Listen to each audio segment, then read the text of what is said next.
अरे टाकलावर काही विषय नाही. आपल्या भावाने गाडी घेतली, त्याला कॉंग्रॅच्युलेशन करा कमेंट मध्ये. बाकी काही विषय नाही आपल्या लॉकचा.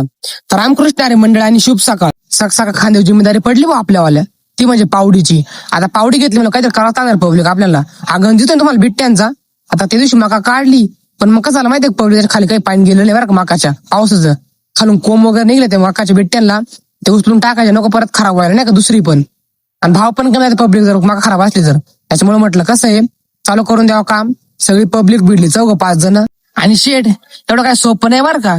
4-4 कॅरेट लावून घेतल्या एका ठिकाणी म्हटलं, पण टेन्शनच नको. त्याला 4 कॅरेट लावले आणि तो गंज काय एवढा नव्हता. 4-5 ट्रॅक्टर होते भाऊ, आणि ते बी आम्ही 4-5 तासामध्ये उचलून टाकले. शेवट पब्लिक झालं सगळं आपलं काम. खराब तिकडे वाद घातल्या आणि तिकडे गंज लावून दिलाय. एवढा जाम झाला पब्लिक. आपला भाऊ आला होता, त्यानं गाडी घेतली नवी स्प्लेंडर. अरे बापरे काही विषयच नाही बोल म्हणलं. अभिनंदन काहीच विषय नाही. बरं आई साहेब म्हणे भाऊ नारळ घेऊन ये बरं नारळ. म्हटलं बरं आलो. आता कसं पब्लिक गाडी घेत नारळ द्यावा लागत ना त्याला. नारळ वगैरे घेऊन आलो. आई साहेब त्याला वळलं वगैरे. म्हणलं भाऊ परत अभिनंदन, अशीच प्रगती करत राहा, काहीच विषय नाही, आम्हाला खूप आनंद आहे म्हणलं. आणि पब्लिक तुम्ही पण गाड्या घेतल्या आपला खूप आनंद आहे बरं का. आता काहीतरी प्रगती करायचं असतं जीवावर. तुमची प्रगती तर करा, पण माझ्या प्रगतीचं काहीतरी बघा. कारण की तुम्ही लाईक आणि फॉलो करत ऋषी जगतापला.